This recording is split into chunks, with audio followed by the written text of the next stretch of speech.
حضرت ثعلبہ رضی اللہ تعالیٰ عنہ ایک نوجوان صحابی ہیں، اسلام قبول کر لیا اور حضور نبی کریم صلی اللہ علیہ وسلم کی خدمت کے لیے اپنے آپ کو وقف کر دیا۔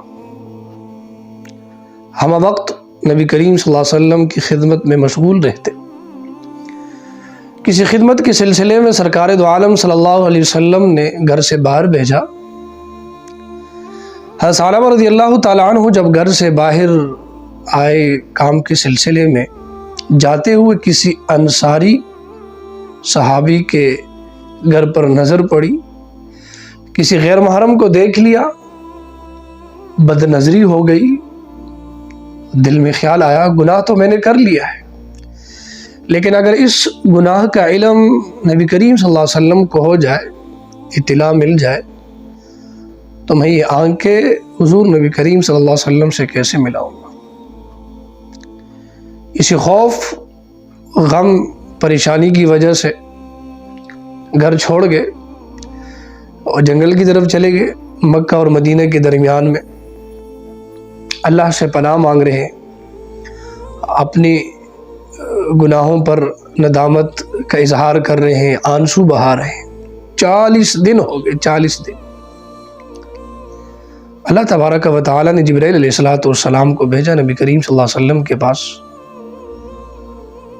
جبرائیل علیہ السلام عرض کرتے ہیں، یا رسول اللہ صلی اللہ علیہ وسلم، اللہ نے سلام بھیجا ہے اور ساتھ میں یہ پیغام بھی دیا ہے کہ آپ کے ایک امتی اللہ سے پناہ مانگ رہا ہے۔ 40 دن ہو گئے ہیں، اللہ سے اپنے گناہوں کی بخشش مانگ رہا ہے، استغفار کر رہا ہے، آنسو بہا رہا ہے۔ حضور نبی کریم صلی اللہ علیہ وسلم نے صحابہ سے پوچھا، ثعلبہ نظر نہیں آ رہا رضی اللہ تعالیٰ، کہاں ہے؟ صحابہ کہتے یا رسول اللہ علیہ وسلم، ہمیں تو اس کے بارے میں علم نہیں ہے، نہیں پتہ کہاں ہے۔ اللہ کے حبیب صلی اللہ علیہ وسلم نے حضرت عمر فاروق رضی اللہ تعالیٰ عنہ اور حضرت سلمان فارسی رضی اللہ تعالیٰ عنہ کو بھیجا، پتہ کرو کہاں ہے۔ یہ دونوں حضرات آئے، پتہ کیا، معلوم ہوا کہ ثعلبہ جنگل میں، رات کو باہر آ جاتے ہیں اور دن سارا جنگل میں گزار دیتے ہیں، اللہ سے معافی مانگ رہے، اپنے گناہوں کی بخشش مانگ رہے۔ عمر فاروق رضی اللہ تعالیٰ عنہ، سلمان فارسی رضی اللہ تعالیٰ عنہ جب تشریف لے گئے، ثعلبہ سے ملاقات ہوئی۔ ثعلبہ اپنے گناہوں کی بخشش مانگ رہا ہے، اللہ سے استغفار کر رہا ہے۔ عمر فاروق رضی اللہ تعالیٰ عنہ فرماتے ہیں کہ ثعلبہ، حضور نے آپ کو بلایا صلی اللہ علیہ وسلم۔ ثعلبہ پوچھتے ہیں، عمر، کیا حضور کو میرے گناہ کی اطلاع ہو گئی ہے؟ آپ نے فرمایا اس کا تو مجھے علم نہیں، لیکن حضور نے آپ کو یاد کیا ہے صلی اللہ علیہ وسلم۔ ثعلبہ رضی اللہ تعالیٰ عنہ کہتے ہیں کہ عمر، میں جاؤں گا، لیکن میری ایک شرط ہے کہ میں براہ راست رسول اللہ صلی اللہ علیہ وسلم سے آنکھیں نہیں ملا سکتا، اور نہ میں ملانا چاہتا ہوں۔ کسی نماز میں ملاقات ہو جائے گی، فجر کا وقت ہے، مسجد نبوی ہے، حضور امامت کروا رہے ہیں صلی اللہ علیہ وسلم، اور صحابہ رضوان اللہ علیہم اجمعین نماز پڑھ رہے ہیں۔ ثعلبہ بھی آئے، نماز میں کھڑے ہو گئے۔ جو ہی حضور نبی کریم صلی اللہ علیہ وسلم کی آواز کانوں میں پڑتی ہے، ثعلبہ بے ہوش ہو جاتے ہیں۔ نماز مکمل ہوتی ہے، نبی کریم صلی اللہ علیہ وسلم پوچھتے ہیں کہ عمر، ثعلبہ کہاں ہے؟ یا رسول اللہ صلی اللہ علیہ وسلم پیچھے، بے ہوش ہو گئے۔ ہوش آنے پر حضور نبی کریم صلی اللہ علیہ وسلم نے تسلی دی، فرمایا ثعلبہ گھر جاؤ۔ گھر چلے گئے، کچھ دن گزر گئے، صحابہ آ کر عرض کرتے یا رسول اللہ صلی اللہ علیہ وسلم، ثعلبہ کی طبیعت بہت خراب ہے، اللہ کا خوف غالب ہے، طبیعت ناساز ہے اور بڑی کمزوری ہے۔ حضور نبی کریم صلی اللہ علیہ وسلم تشریف لائے ثعلبہ کے گھر، اور ثعلبہ کے سر کو اپنے گود مبارک میں رکھا۔ ثعلبہ نے فوراً اپنا سر نبی کریم صلی اللہ علیہ وسلم کے گود سے ہٹایا اور نیچے رکھا۔ حضور پوچھتے ہیں، ثعلبہ کیا بات ہے؟ یا رسول اللہ صلی اللہ علیہ وسلم، یہ گناہگار سر اس پاک گود میں رکھنے کا قابل نہیں۔ آپ علیہ الصلوۃ والسلام پوچھتے ہیں ثعلبہ کیا چاہتے ہو؟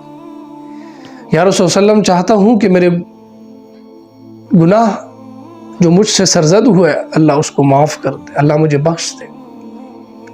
اتنے میں جبرائیل آتے ہیں، نبی کریم صلی اللہ علیہ وسلم سے آ کر عرض کرتے یا رسول اللہ صلی اللہ علیہ وسلم اللہ کا پیغام ہے، ثعلبہ کے نام ہے، ثعلبہ سے کہہ دیجئے کہ اللہ تبارک و تعالی نے آپ کے گناہوں کو بخش دیا ہے۔ حضور نبی کریم صلی اللہ علیہ وسلم نے جب یہ خوشخبری سنائی ثعلبہ کو کہ اللہ فرما رہے ہیں ثعلبہ یہ تو ایک گناہ ہے، اگر گناہوں سے زمین اور آسمان کو بھی بھر دے اور پھر اسی طرح مجھ سے گڑ گڑا کر معافی مانگے، ندامت کا اظہار کرے، آنسو بہائے، اعتراف جرم کرے ثعلبہ جیسے آپ نے کیا ہے، تو فرمایا میں تمہارے سارے گناہوں کو معاف کر دوں گا۔ جو ہی یہ خوشخبری نبی کریم صلی اللہ علیہ وسلم نے سنائی ثعلبہ کو، ثعلبہ کی ایک چیخ نکل گئی، اور چیخ نکلتی ہی آپ دنیا سے رخصت ہو گئے۔ انا للہ و انا الیہ راجعون۔ تجہیز و تکفین کا انتظام ہوتا ہے۔ حضور نبی کریم صلی اللہ علیہ وسلم جب جنازے میں شرکت کرنے کے لیے تشریف لاتے ہیں تو آپ پورا قدم زمین پر نہیں رکھتے، آپ پنجوں کے بل چل رہے ہیں، پنجے لگا لگا کے چل رہے ہیں۔ صحابہ پوچھتے ہیں یا رسول اللہ صلی اللہ علیہ وسلم یہ کیا بات ہے، پورا پاؤں نہیں رکھ رہے زمین پر؟ تو آپ علیہ الصلوۃ والسلام نے فرمایا کہ ثعلبہ کی توبہ، اس کی ندامت اور اس کا آنسو بہانا اللہ کو اتنا پسند آیا کہ اللہ کریم نے ان کے نماز جنازہ میں شرکت کرنے کے لیے اس قدر کثرت کے ساتھ آسمانوں سے فرشتے نازل فرمائے ہیں، زمین پر اتارے ہیں، اتنا زیادہ رش ہے کہ زمین پر پاؤں رکھنے کی جگہ بھی نہیں مل رہی۔ یہ اعزاز، یہ اکرام، یہ عزت، یہ کیوں؟ یہ گناہ پر ندامت ہے، یہ اللہ تبارک و تعالیٰ سے گڑ گڑا کر مانگنا ہے، یہ اعتراف جرم ہے۔ فرمایا اگر کوئی شخص گناہ کرتا ہے اور گناہ کرنے کے بعد اللہ سے توبہ کرتا ہے تو اللہ تبارک و تعالیٰ اس کے گناہوں کو معاف فرما دیتے ہیں۔